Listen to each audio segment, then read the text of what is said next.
So yeah, my name is Christine Flaherty. I go by K.Flay for my music and production stuff. But yeah, I know we've probably got a mix of people, I would imagine, who know a lot about music production stuff, and I'm sure probably way more than I know and have much better training. So I don't profess to have all of the technical knowledge, but I did want to share today sort of a mix of, I don't know, my the production, recording, live set stuff. Just share kind of like how I set things up and how I work. And sort of mix that up with my own experiences in the music industry. And yeah, totally, any questions that you guys have, just write them down. I'd love to chat and answer any questions you've got at the end. So yeah, as a side note, have you guys seen Hoarders, the show, by the way? Okay, we just saw, I have to say, so I just finished a tour this like a day ago, and we were in somewhere, we were outside of Flagstaff, Arizona, and I saw an episode of Hoarders. It's like the most frightening television show I've ever seen. Like, it's so profoundly disturbing. So you could have been doing that. Thank you for being here. I also know there's a Giants game happening right now, so go Giants, but thanks for coming. Anyhow, so yeah, basically, I just want to start off by letting you know a little bit about who I am and how I got started. Essentially, I grew up outside of Chicago. I knew how to play guitar as a young person, but I was not, musically inclined really in any capacity outside of, being a consumer and liking it and knowing how to play like, 5 Radiohead songs or something on the guitar. And I certainly had no aspirations of being in the music business industry in any way. And I came out to California for school. I went to Stanford, and I was studying psychology, sociology, doing a lot of statistics, kind of more the math end of things. And I happened to, this was in, I don't know how many of you guys are from the area, but this was in 2004. And this is sort of like at the height of the hyphy movement, or when it was like really, really picking up speed. And for anybody who was here at that time, I think it was really interesting, especially for me coming from Chicago, where all of the radio stations play like just basically top 40 stuff, and you only ever hear local music, like at 2 a.m. or something. Whereas here in the Bay Area, like you would turn on 94.9 and it would be like a random Keek the Sneak song at 2 p.m. or something. So I thought that was really interesting and weird. In a great way, to have such a vibrant local music scene and kind of like a widespread appreciation for that. And it did feel very local. Like I remember going home for winter break in school and nobody had ever heard of any of these people, even E40, who's like probably the biggest coming out of here. So I started seeing that. I started getting into a lot of UK hip-hop at the time, too. I was pretty big into Wiley, and then through him, I started listening to Dizzy Rascal, and kind of that whole grime scene, again, that was just starting to take shape around 2004, 2005. And it was really cool to witness. And the sort of third thing was kind of like California indie hip-hop, like Living Legends, and actually, it's fun, I forget, I have this sticker on my laptop, but Ampli from Zion I, who I'll actually mention later. He's one of my mentors and a really great dude. But, I started kind of getting immersed in that. Anyway, I was having a conversation with a friend of mine at school complaining about mainstream hip-hop and what I was hearing on the radio back home in Chicago. And he was, I was just talking shit. I'm really good at complaining about things, so I was doing that a little bit. And he was sort of like, why don't you do something about that? Why don't you write a song? And, it was a little bit in jest, but I kind of ran with it. So a kid in my dorm room, a couple years older than me, was made like super, it was cool. It was really weird house music. Like he used to sample voicemails from his ex-girlfriend, and like, I think that was some sort of retaliation, I'm not sure. But he ran, I don't know if you guys know Sonar. So that's what he recorded everything on and produced on. So that was like my first audio software that I'd ever come into contact with or seen. And I was like, hey, can you make a beat for me? I'm trying to do a rap song. He was like, what? And at the time, I mean, I'm actually naturally blonde. Like, I was very, I did not look like I should be making a rap song. But he obliged, which was very sweet of him. And I recorded it, just emailed it around the dorm. At the time, and I'll get back to this later, Stanford gave us like, I don't know, 2 gigs or something of web space on the server, and you could do whatever you wanted with it, and every person had their own personal page, and I thought that was really awesome. So I used to make, you guys know Deep Thoughts, like Jack Handy, Deep Thoughts?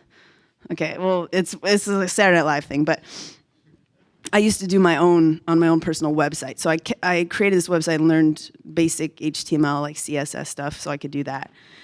And then when I made the song, I posted it on my site, and people started downloading it. I really pray to God no one here has ever heard it. It's really atrocious. I haven't heard it in years, but no, really. Yeah. So I did that, and there was something just like really compelling and captivating to me about creating music and the sort of ease with which I was able to disseminate it, instantaneously. I'd never experienced anything like that, and it was totally outside of my frame of reference at the time, because I was totally immersed in school, and I was always like a very serious student, and operated under a set of rules and sort of assumptions about how to be a student, really. And with music, it was so incredibly far from that there were no assumptions, there were no expectations, there were no rules, and it was, as a result, I think kind of liberating for me. And maybe ultimately I think most people I talk to about music and music production, there's something about it in that way that draws people to creating music and being a part of it. But so I started doing that. I got I still have it. Yeah, it's an Edirol PCR A30, I guess, keyboard. I don't know if anybody knows that one. I was at the time that summer, I went back home to Chicago. I was working in a restaurant, in a French restaurant, in the kitchen, just kind of like, it's really hot, it's very warm. I made a lot of crepes and creme brulee and stuff like that. And I think I got paid minimum wage, which in Chicago at the time, or the state of Illinois at the time, I'm almost positive was $4.75 or something, or $5.25. I mean, it's just like, just a terrible wage. So I was doing that, but I got this keyboard, and I started using a program called Project 5. Again, I hope no one has used it. It's like it's like a really, really bad version of Reason, essentially. But it's all MIDI stuff, and but that's kind of how I cut my teeth. And like for probably, I don't know, 9 months, I didn't know that you could quantize MIDI notes. I didn't know that. I mean, I literally knew nothing. I would like sit there, typing, pressing for a hi-hat, just like praying I could do a double time hi-hat in real time, which it turns out I was really bad at. So yeah, basically I was just doing it as a joke, for fun, this kind of weird release. And I ended up meeting someone who kind of ended up being a really important person in my life, and important person musically for me. He also went to Stanford, and his name is Andrew, but he goes by MC Lars. I got introduced to him through a friend of mine, and the cool thing about Andrew is that his whole mentality toward music, he came from making punk rock as a young kid, like 12 years old, and playing garage shows and doing that, which I was totally unfamiliar with, and I'd never participated in anything like that. And he had his own record label, he designed his own merch, he made all of his own flyers, he did everything. And like I say, I'll talk more about that kind of stuff later, but I think meeting him was a really big important step for me. So he was supposed to play a show on campus. He couldn't for some reason, and he told the dude like, oh yeah, but I know this girl who raps.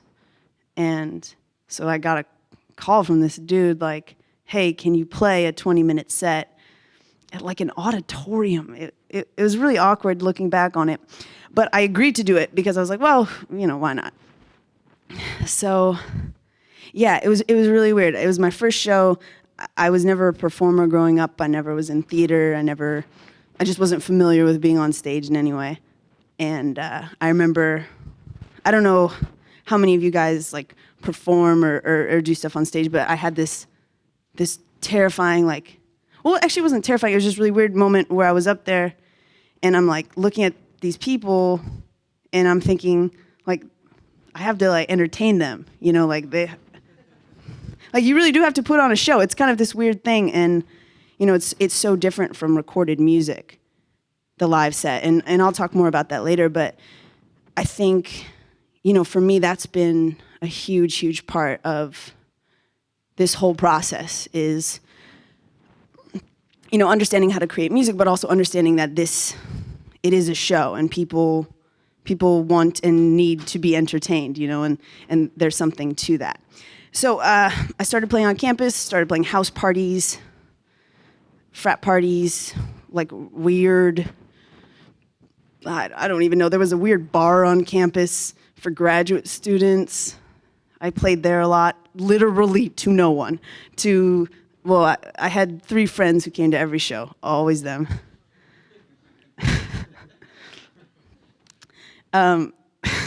So they were always there, and there was always a bartender. So, I mean, like really just dismally, like terrifyingly depressing shows. But, yeah, nothing worse than like a graduate student bar on a Tuesday night at 9 p.m. at a school where people like don't even really drink very much. But that being said, those kinds of shows I think were really important. I've always found like I am most nervous, generally speaking, I don't know if you guys agree, when it's small, when it's intimate, when you can like, you know, we can look each other in the eye right now. You know, it's not this mass of people that, whatever. So it was really good to cut my teeth doing that. Anyhow, speed forward, I start getting a little bit better at what I'm doing. Just so you guys know the sort of the course of everything, when I started doing this, I either had my buddy who first made those beats, DJ for me, because he also DJ'd on campus, or I just went straight 1/8 inch out of my laptop. So just really like low level, no element production-wise to the live show. It was just play tracks, do stuff over them, chat with the crowd. And I honestly had no aspirations of ever expanding it to something else. I still was just doing this, I think, you know, very sincerely, but also, with no grander ambitions of what it would look like in the future. So I guess the end of my senior year, so this is in 2007, I graduated 2007, end of my senior year, there started to be a few things that were happening where people were finding out about my music. And this will be a common theme that I'll get back to, which is that for me personally, and I know it differs depending on the kind of music you make and whatever, but for me personally, live shows, like almost every good thing that's ever happened to me was because of a live show, pretty much. You know, someone saw it, that someone told their, you know, girlfriend whose brother works at Ohm Records or whatever it's going to be. And it was through that I honestly still to this day, I played a show and someone saw it and hit him up. But so I mentioned before Zion I from Oakland, they're a hip hop duo, it's an MC and a producer. So the producer from that group, his name is Amp Live, and he heard about what I was doing and basically needed a female vocalist for a track that he was putting out. He's putting out a solo project. It was more electronic. And we ended up meeting, linking up, and he kind of took me under his wing. And he was the first person, you know, I think I mentioned Lars earlier. Lars was who instilled in me the DIY ethos and the importance of being in control and knowing about, you know, your own business. Anthony, or Amp, was who really taught me, I think, getting back to that show idea, the importance of creating a show. And he was like, you got to let people know because, I mean, we've got some girls in here, but for the most part, everywhere I go, just about everywhere I go, it's you know, probably 95% male, particularly within engineering and production stuff. And so he was like, yeah, dude, you got to let people know that you're making this. And it's, even regardless of my gender, if I'm just hitting play, no one's going to think I made the track, because I'm not interacting with it in any meaningful way. So it was, I guess this was in 2008. 2008 is when I started playing shows, and not just randomly kind of rapping over a beat, or probably a really bad beat that I made. By the way, I had no idea, I'll show a slide in a sec, but I had no idea what EQ meant or that it could change the sound of something.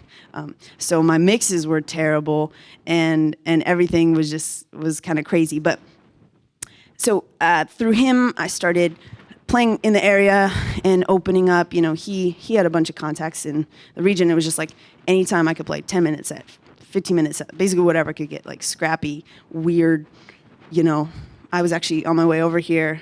Have you guys been to Club 6 at all? Guess it can be a scary place. Actually, I just thought of this story, but I was playing a show. So Club 6, I think, is technically the only hip hop club in San Francisco, whatever that means. And it's on 6 between Market and Mission. So that's pretty seedy. Yeah, a lot of people who are not sober at all hanging out there. But anyway, I played the show. I go outside, and this guy comes up to me. He's very visibly on drugs, and he's just screaming, looking in my eyes. He's like, "Bernie gone home, Bernie gone home," and I was like, "Oh, geez." And my friend turns to me. He's like, "Dude, I know it's so sad about Bernie Mac," and I was like, "What?" He's like, "Yeah, Bernie Mac died today." So it turns out this crackhead knew more about what was going on in the world than I did.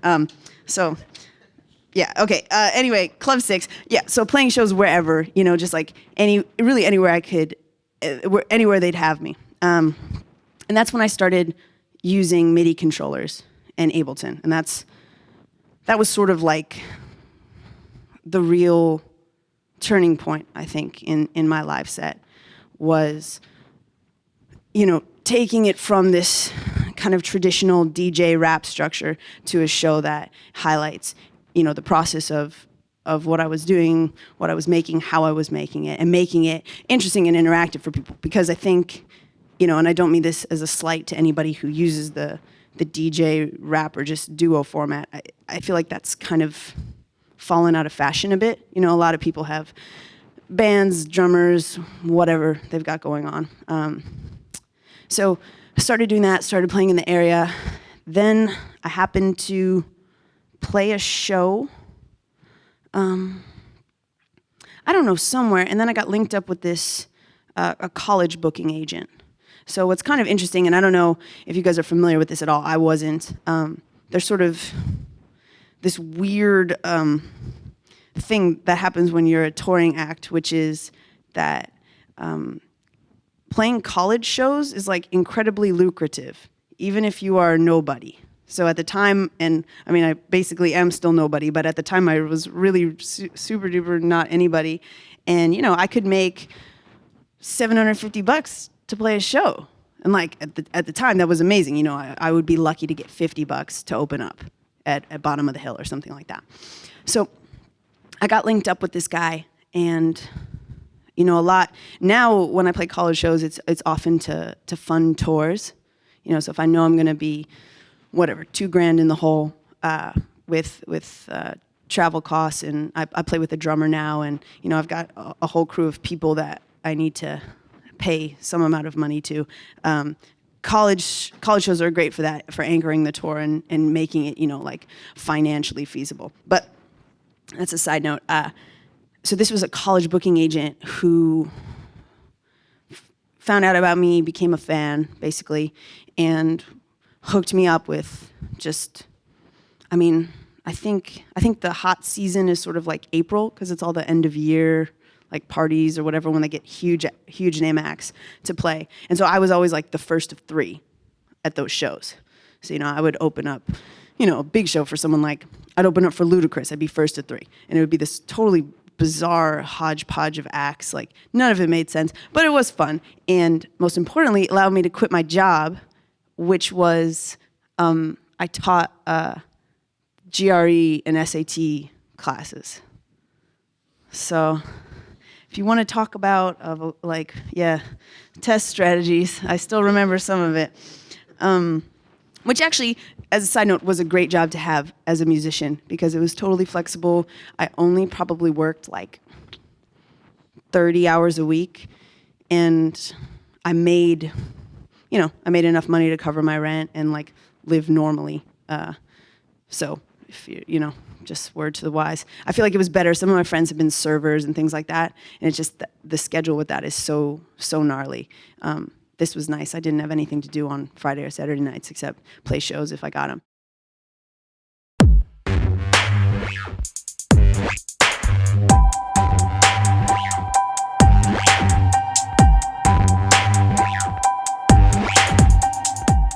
So I met this booking agent.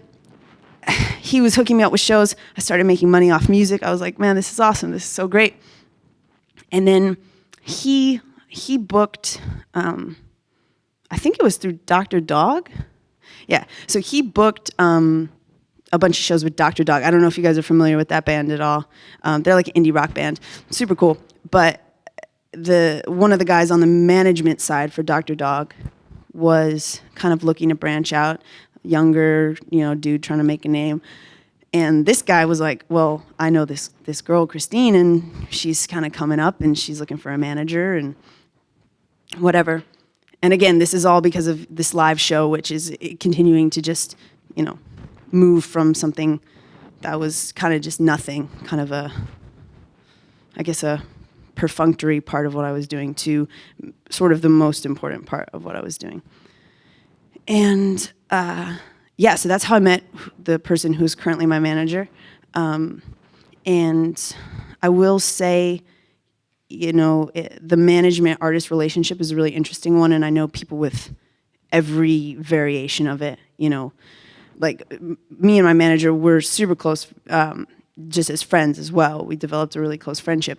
And it is not, it's a business relationship for sure, but he's also, part of my inner circle of people. But I know people who have management that they've never talked to, and they prefer that. I think it really depends on, I don't know, probably just your natural chemistry, but also the sort of relationship you want to have and the kind of team you want to build. If you like to have a little bit of distance from what's going on the business side or the legal side, I can sort of understand just being like, whatever, you do your thing, I'll do my thing, and we'll meet in the middle when we need to. But for me, I've always been, and I think, back to the DIY stuff that I learned really early on, because the first tour I went on, I was the merch girl, and I've had different roles along the way. I've sold merch, I've run live sound, I've randomly played guitar and sang backup vocals,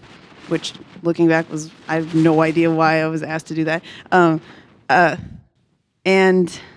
then to go from that to performing. So I feel like I've experienced a lot of those different things, and so it is important to me to have an understanding and some control and awareness over all the aspects of what I'm doing. Okay, this is such a long description of who I am. Okay, wow, this is a great first date. You're like, what the hell is wrong with her? Don't worry, I'm almost done. So I started with my manager. Then what happened was I put out a song that contained a sample. I'll talk more about sampling later because it's actually been a technique that I've used in a lot of different ways. It's kind of evolved. I sampled a Grizzly Bear song. I don't know if you guys know them. Their song is called 2 Weeks. My song was called 2 Week. Try to keep it clever. And this was actually sort of when Hype Machine had maybe Hype Machine had sort of come to the forefront maybe like 6 months prior or something. So the song went to #1 on Hype Machine. And basically, I think all the scouts at labels are sort of like their thing they do in the morning is see what's #1 on Hype Machine. So they saw that, and that started this whole process of talking to labels, which I was, totally unfamiliar with. Luckily, I had Seth, my manager, with me to help navigate that. But it was a really weird process. If I won't go into too much depth, but if you have any questions afterwards, I'm happy to answer them. My experience, I think, was a little bit different than some other artists that I know, because I went from straight up, like, my mom's here, by the way. She's in the back. So my mom and my stepdad live in Oakland. I recorded, everything up to that point in their basement. I was just saying to these guys before, this computer's 6 years old. All music that anyone has ever heard from me was made on this computer right here. So it's been operated on a few times, but it's doing good. So, I came from this world of something that was so completely foreign to the whole major label thing, and a lot of other artists I know had that intermediate step of an indie label where they were signed to an indie. There was like some buzz or something happened, and then they got upstream to a major. They, switched their deal around, whatever it was. So, yeah, it was strange to have this, total 180 in my experience. Being completely, really just naive to everything. And I had read the Passman book. I don't know if you guys have to read that here. It's like everything you need to know about the music business.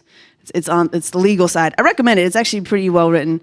So I'd done like my due diligence in that sense, but I certainly had no idea what was going on. And it was really interesting. I think as a musician or as someone who creates any type of artistic material, or really just anything that you want other people to see or experience, there's this very, as cliched as it is, this fine line between expanding your visibility and giving more people the chance just to even know about you and know about what you're doing, but also maintaining the integrity of what you do. And when you sign to a label, obviously you are a product. The person who manages you at the label is called your product manager. That is the title. So it's something that, of course, they've financially invested in, and they're going to have interest because of that, and they have to make money and be solvent, and blah, blah, blah, blah. So, and to add to that, at the time that I was starting to get some of these offers, and there was a lot, and there still is, a lot of like tumult and volatility in the music business as to what labels are merging, who's going to get fired. A big concern. One of my like sort of other mentors in this process, who's actually a woman, which is really cool. I met her in the process of signing to a label, but she was an artist back in the day. She got signed. Her A&R person was awesome, believed in it. Then they got fired, and it was like no one cared about her at all. She had no advocate at the label, and she ended up getting dropped, and it all turned out okay for her. But that being said, I think for me, I was looking for a climate where I felt like they were invested in it, that there were multiple people invested in it in case someone, got fired or left or whatever, and that there was an appreciation for what it was. So I actually waited a while. I waited just about a year to sign when I started talking to labels. And I ultimately signed with RCA, and I think the sort of day-to-day A&R guy there probably in the course of that year had been to like a dozen live shows or something like that. He had, including like, I remember there was one in Hoboken, New Jersey, and it was like, there really were no people, but he was there. And so like, it was important to me in that process to find people who weren't just in it for the chase. Cause like what happens with a lot of bands, and a lot of artists is like, one guy's like, oh, I'm checking out whoever, And then the other dude at the label's like, oh, well, he's checking it out. I got to check it out. And there's sort of no other reason than this frenzy, this flurry of activity that isn't really based on the music, but is more based on like winning or something, which is really odd. I mean, I get it, but it's odd. It's sort of like, it's like everybody going for the hot girl in high school or something, but they don't even know her. And then they start dating her and they're like, oh man, you right? You kind of know what I mean? It's like she's all that, basically, this presentation. So yeah, I signed with RCA. That was a year ago. And since that point, right before I signed, I put out a mixtape, which I'll talk a little bit more about. It's called I Stopped Caring in '96. It's a sample-based thing. It was a fun project. I recorded it all in Oakland, mixed it all myself. And as I will get to momentarily, I barely use plugins. I barely have plugins. I'm into minimal instruments at my disposal. I think that for me has been a much better creative, orientation. But I signed with them. They've been really cool. I put out an EP earlier this year, and they let me put it out on TuneCore. I posted it. I'm giving it away for free. They're cool with that. This past year, I've done a number of projects, like one-off projects with producers and other people, all of which I've given away for free, and they've signed off on. So far, they've been really cool about it. I'm recording my album right now. I'm actually finishing it up next week. That's been a little bit more of a stressful process, just because there's a lot of pressure to beat everything else, which I totally get. I think that you always want to be constantly on a plane of forward momentum and movement, but it is a little bit of pressure. And I will say, as a solo artist, this has been a very interesting process too, because I think there's the notion that bands, while malleable, aren't like, you can't just make them into something completely new because it's like 5 dudes and, whatever, as opposed to being, the one girl in a room. There's 10 dudes who have a lot of ideas about, what you should look like and sound like. And maybe those ideas aren't even ill-willed. Maybe they're just ideas, but I think the forces of influence are so much greater as a solo artist, which has been, again, another kind of interesting thing just to experience. I haven't gotten any pressure from the label to, not wear some variation of this, but I definitely have gotten feedback on songs. I'll turn in a song and say like, hey, what do you guys think of this? They're like, yeah, it's cool. And you're like, ah, man. And not saying they're always right, but, they are a partner in this. And once you sign, whether or not you like it, they are your partner. And you have to, I think, find some way to meet in the middle unless you're, a mega star. All right. I think that brings us to the present day. Yeah, I feel good about that. Okay. Feel real strong about the intro. Also, I'm so freaked out with this headset. I feel really odd about the headset. I just want you to know that. Feel really weird about it. Okay, so now I'm going to talk a little bit of technical stuff. I'm just going to basically say everything I use, how I use it, why I use it. Usually there might not even be a reason. And I should preface this by saying the last project that I put out was the first time I started co-producing. So there are tracks on there that, I created the demo version of, then bounced back with someone else who added some synthesizers, added different drums, bounced it back to me. So I started getting into that, which was awesome. And I also didn't mix my last EP. Someone else did, which is probably why it sounds better than the other stuff. Okay, I used to use Reason. I don't anymore.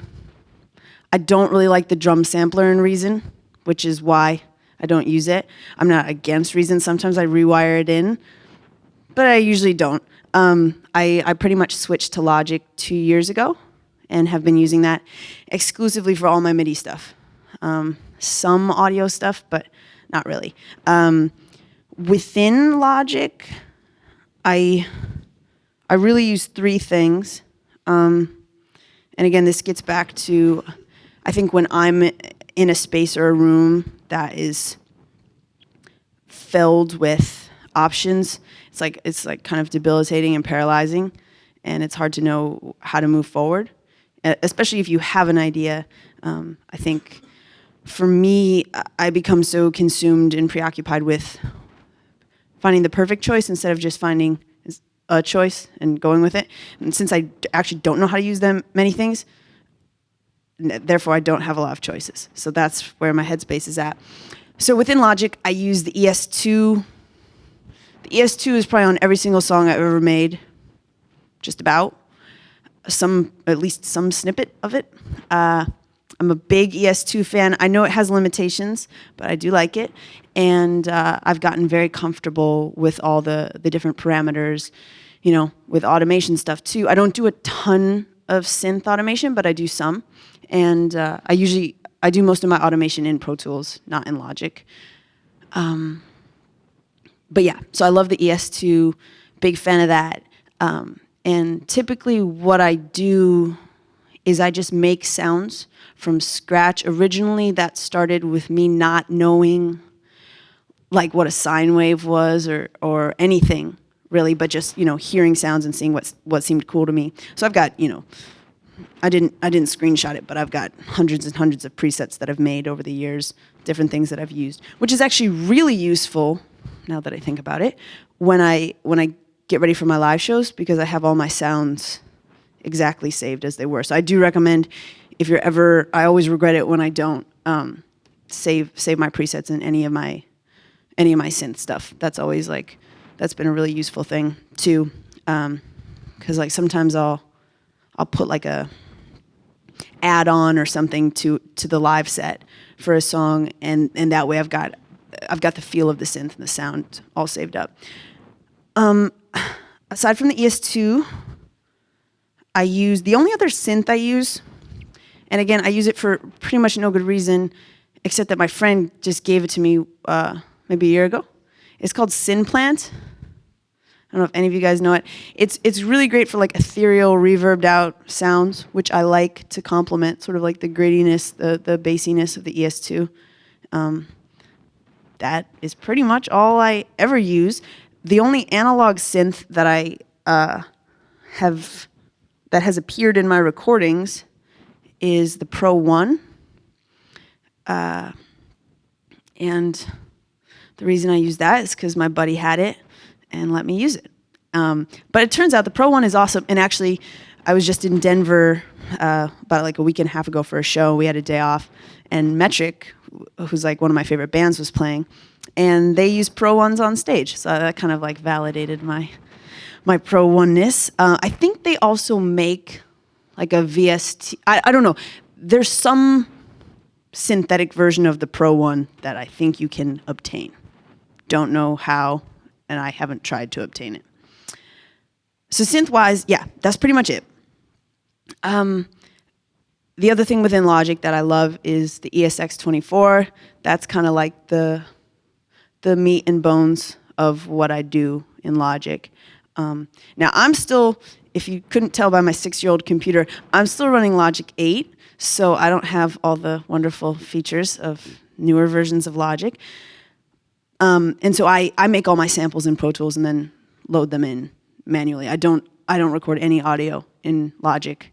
I just didn't come up using it like that. I'm really messy with it. I can barely zoom in. I'm literally demented when trying to do audio in Logic, and I'm always doing Pro Tools shortcuts, and it's really frustrating. So, but yeah, the ESX24, I love that. I use that obviously for drum samples. I use it for synthesizers that I make. Often I'll just play guitar notes and make an instrument that's, the piano, but a guitar, or do that with a variety of different instruments.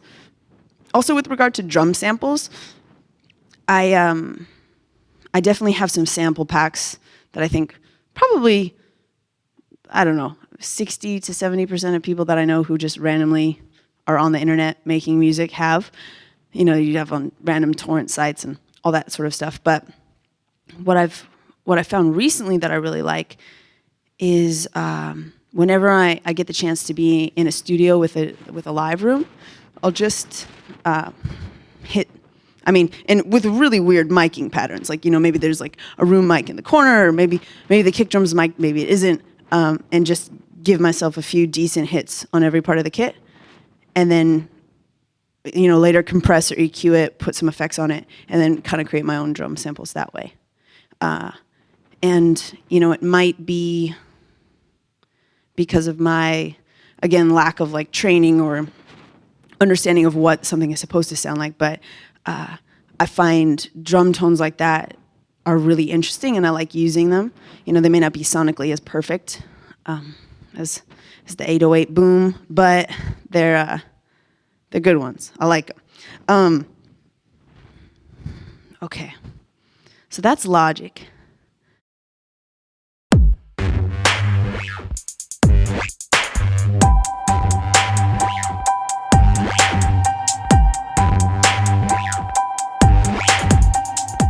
I also, I'm kind of into Machine. I'm kind of not into Machine. I got into it and then I left. Basically, I've been touring since March or February or something. So I haven't had time to really, really sit down with it and get into it. But I started using it for a few things. I'm trying to integrate it into the live show, ultimately. I first saw, do you guys know Ski Beats at all? Yeah, so I saw him. He was the first person I saw use it live, like up close. And I was like, I gotta get that. That's really cool. And I chatted with a few friends about it. Obviously, it's cheaper than an MPC. It's also better than a random MIDI controller. So it's kind of a nice middle ground. I'm liking it thus far. And actually, a lot of the built-in sounds are pretty good. Like the native instrument stuff is super decent. So I use that, and I rewire that into Pro Tools to record it. So I record it as audio.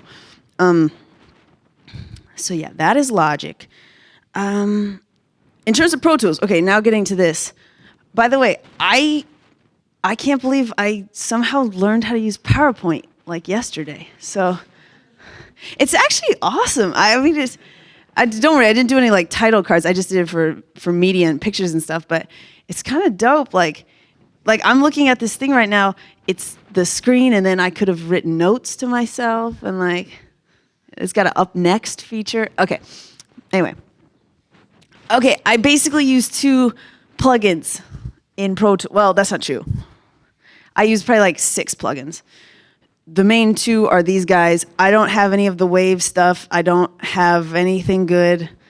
Everything is bad. Everything came with my educational edition of Pro Tools, although I'm on Pro Tools 8 now. I was on 7 LE for a long time. But yeah, so as I mentioned previously, probably until realistically about 3 years ago, I didn't really understand why you would EQ something or what that did. It's kind of ignorant, but I didn't, honestly. And for me, and I think for everybody, that's obviously such a huge part of the music production process. But I also think it gets a bit underestimated sometimes. People throw a lot of other effects on things, whereas I think a well done EQ can mimic a lot of the other stuff that you'd get. Obviously not delay, but the tone of the sound. So I'm a big, and I also don't use a very good mic. Well, I didn't when I was just at home. I was using a friend's. It was Audio Technica. It's probably about $100 mic, not good. But with the right EQ, it actually sounds pretty decent. Isn't bad at all. So yeah, I use that. I use just the Pro Tools compressor. Again, I know how to work it. It'd probably sound better if I'm using a lot of other things, but that is what I use. In terms of, and I also use delay. I usually do medium delay, and I don't know if you guys are big into sound toys. I think their stuff is just super ill. I actually don't think you need anything else, personally. But yeah, I love Decapitator. I just love that punish button, man. I just get so into it. I'm like, punish some people. And then Crystallizer, I really like using for a lot of my background vocals, for choruses especially. Another technique that I've used that I enjoy is to just record whatever, to record a duplicate track with Crystallizer and print that in Pro Tools, and then sample that printed, affected vocal track and use it, like duck it under parts of the chorus or duck it within the verse, to use as like a weird delay or accent. But it's kind of cool, and I'll talk more about sampling in a sec, but I not only am a big fan of sampling instruments, but I do a lot of sampling of my own voice, and not like, tune yards level vocal sampling, because I can't really sing like that, or looping, but just taking little bits of it and treating it like a snare, but it's a breath or whatever. So yeah, love the sound toy stuff. Okay, yeah, I feel like that's pretty good on that one. Sampling! Okay, I did it. Also, do you guys like this font? I love your font. Dope font. By the way, I use this font for everything I do. Literally everything I do. Okay. It looks like an Adult Swim font. I've never seen Adult Swim. What? What? I'm sorry. I know I'm not like big into I'm not against them. I just am not super into, I don't know, Adult Swim, I guess. I apologize. Sell your music too. Well, all right. Maybe I'll need to check out Adult Swim.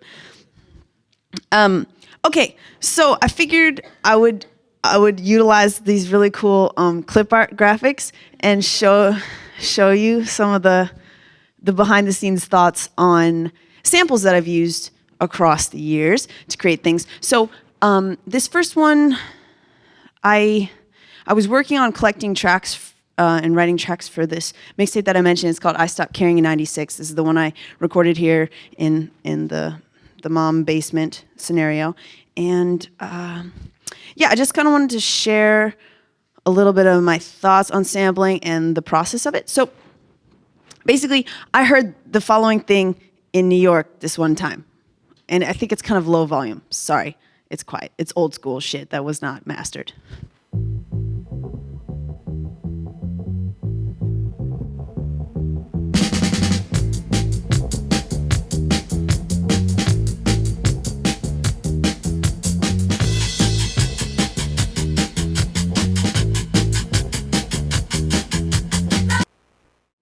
Okay, so that's a little snippet from, anybody know that song, by the way? It's an ESG song, if you guys know them at all. They're like a funk group, but it's called Dance to the Beat of Moody. So I heard this song in New York, my friend played it, I don't know why, and I was like, man, that bass line's kind of funky, and also I'm really bad at writing funky bass lines. Like, I can't, I don't know why, I'm just not able to do that. So I took it, and then I made this. And one thing I'll tell you to look out for, I'll play it through the chorus, but so I sampled the bass line here, but I also sampled my own voice in a couple different parts of the original song. So.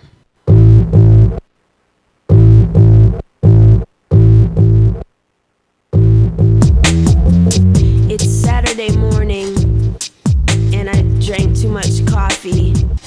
Some people say there's no such thing as too much coffee, but I say there is such thing. See, I thought it might be easier to be who I'm not. Took a sip, now uno más, some lots of things, but none of them interesting. Thinking about my dreams and hopes, just jokes. I've told myself to close the holes in my brain. Getting older by the second, inching forward toward my grave. Wondering wondering what's the lesson. I'd rather be dumb than smart. I'd rather make shit than art. I'd rather just sit and watch the ships depart. Every mark I make is a B-side. B-sides, all I eat's freeze-dried. Harbinger of my demise. Dude telling you it's a ruse, well he's right. Packing up a parachute and a pair of Levi's. Apocalypse coming, blank pages I'm thumbing. The gyres keep widening till I am number than gums at it. And it's just covered with gauze. Gasping for gas, trapped in the jaws. Trapped in the jaw, trapped in the jaws. Don't you set me straight, I've got it square. Squandering my youth, but I don't care. So that's a little snippet of that. So basically that bass line got sampled, chopped up, obviously distorted a bit. And I think I actually programmed another synth to mimic whatever it was doing. And then there's that little section before the chorus, which is sort of a fast rapping section. And I put a little flange on that, I think, and ducked it down and sampled it in the chorus.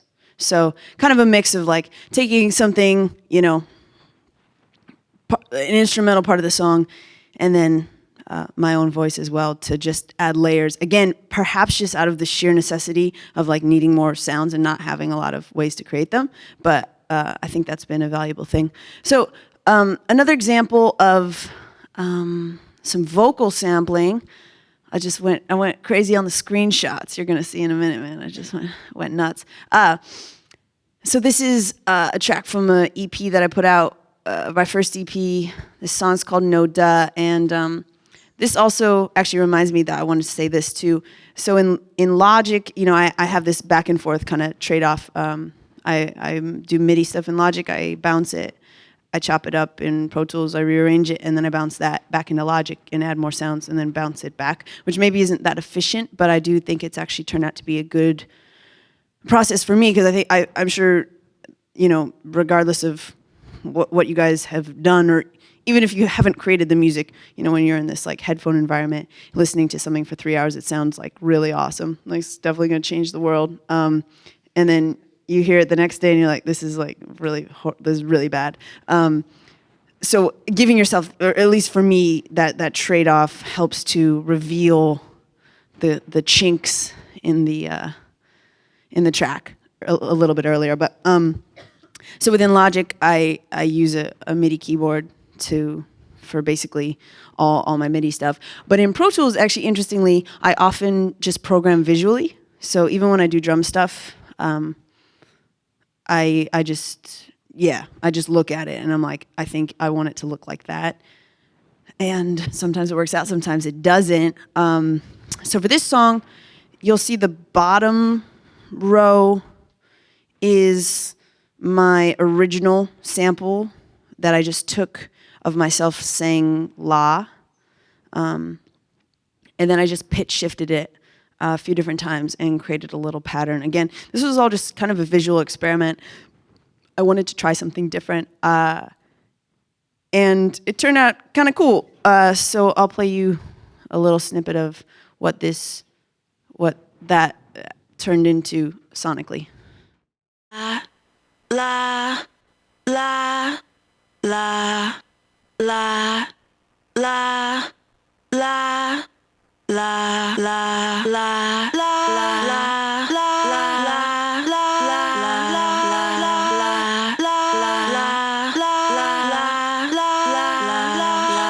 Cheerios gripped up in my left hand, balling like LeBron, but I'm less tan. Sweating, no headband, undercover X-Man. So you get it. I go on rapping for a while, but yeah, just put a bit of an EQ on that sample once the vocals kick in, so they weren't like really just duking it out. But yeah, there's a little piano lick. Other than that, the song is drums, that sample, and a piano. And I still play that live today, and it hits pretty hard. And I think early on, I started to really value kind of the frugality of sound, not trying to inundate a track with a million things. Because at the end of the day, I think regardless of the type of music you create, whether you're a vocalist, whether you're an instrumentalist, whether you're a straight up electronic producer, people and myself included, as a avid listener of music, they're just looking for the spirit of a song. I was chatting with a friend about like that first XX album, which is not like sound wise is not very good. The mix is kind of weird, and it obviously was not recorded in a fancy studio, but like the spirit and energy of that was so compelling. I think people responded to it, regardless of the fact that it's basically two people singing some weird, reverb guitars and like a dude with a drum machine. Again, we're talking like probably 4 elements, but still totally cogent and totally relevant, even in a music scene where you've got like this utterly bombastic electronic music that is being created. Not to say that it is bad music, but it's to have those two things juxtaposed is kind of interesting. Okay, so I'm gonna give myself credit for this slide here because this one's pretty good. I mean, it doesn't look good, but the content is good. So I don't know how many people are in here, whatever, 20 or something like that. You guys are gonna be like the only 20 people that have ever heard the audio clip up top, ever in the whole world, aside from me.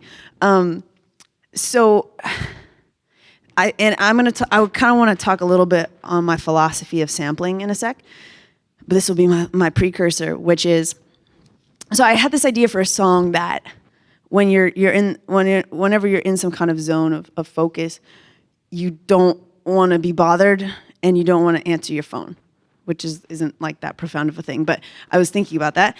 And so I started writing lyrics to a song.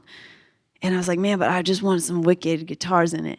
And I was like, but I can't play wicked guitars. So for the time being, I'm going to just play like the E string and sample it. Okay, so this is really bad. I can't believe I'm doing this. It's so bad. Anyway, I don't really know where my mouse went. Wait, that's so weird. That's kind of scary.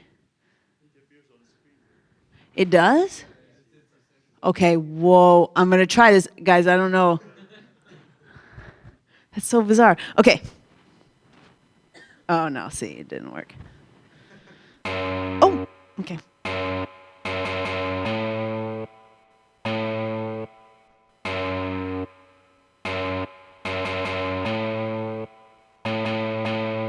Well, the situation's grim and I've been in it so many times, and my life's on repeat, feel like a baby, minus the wheezy Seinfeld episode on my TV. My mind is filled with blank stares, abacus is skewed, so the math just ain't fair.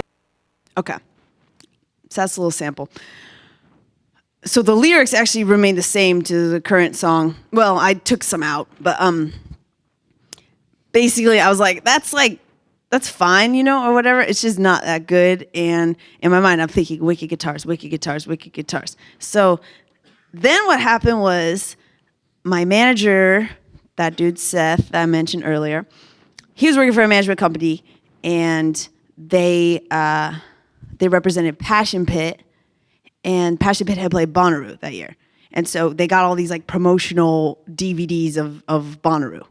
So I had a long flight. He was like, well, here, watch this or something. Because they had like literally just stacks upon stacks. And so I watched the whole thing.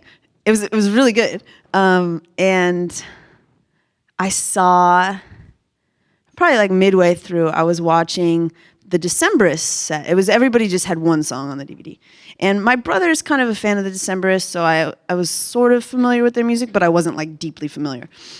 Anyway, I saw this video, and they were straight up just shredding, ripping it. And I heard this riff, and I was like, dude, that riff is sick. So, well, this is really weird. It's really freaking me out.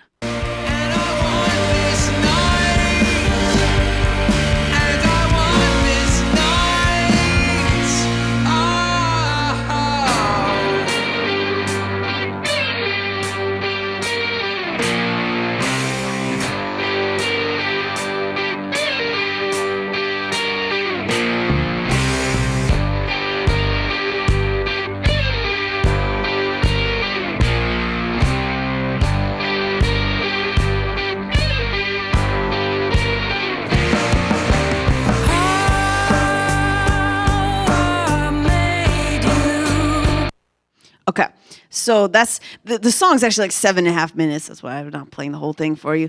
And also, sorry for these like really bad cuts at the end. I was just doing this on Ableton, and I was being really sloppy. So I would have done a fade if I had more presence of mind. So I apologize.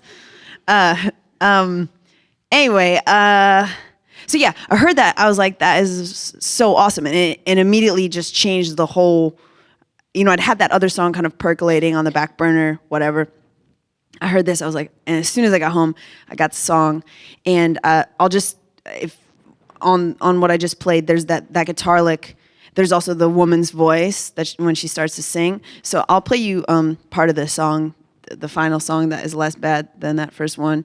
And you'll hear, again, I like to try to sample multiple parts of a single song because I think it's kind of cool. And I don't know, if you have source material, why not make the most of it? So yeah, and the other thing that was cool too is the original song is called The Wanting Comes in Waves / Repaid. And it's about the tension of like a mother and a son. So there's all this like, it's kind of this aggressive, like pulsating thing, which totally fit in with the spirit of what I was trying to do in the first place. So, Focus, tell me what I'm looking at. Stop, focus, tell me what I'm looking at. It's hard to tell if I feel good or bad. Fate snapping at my heels like an alligator. You wanna say what's up, I'll call your ass later. Well, the situation's women, I've been in it so many times, and my life's on repeat. Feel like a baby, minus the wheezy side of episode on my TV. My mind is filled with blank stares. Abacus is skewed, so the match just ain't fair. Perpetual vegetable, turning my home like basketball. My brain is now masterable, images so fantastical. My limbs all go spastical. High watches my mandible, moves up, and down, macking on casserole. If this lasts a full hour, I might just be okay. But if not, it's like bye, Flay. If this lasts a full hour, I might just be okay. But if not, then it's like bye, Flay. So stop, focus, tell me what I'm looking at. Stop, focus, tell me what I'm looking at. okay, so you can hear the woman's voice kind of in that last section I just played. I also sang a harmony on top of hers, and then used that guitar riff. That whole song is there's a kick, there's a hi-hat, there's a snare, there's one synthesizer which you can kind of hear underneath. There's the sample, and there's my voice. That's it. So again, just a lot of tweaking to make the sounds as big as they can be, but there's really not a whole lot. Like in almost anything that I've created, there's just not a lot going on. It's relatively simple.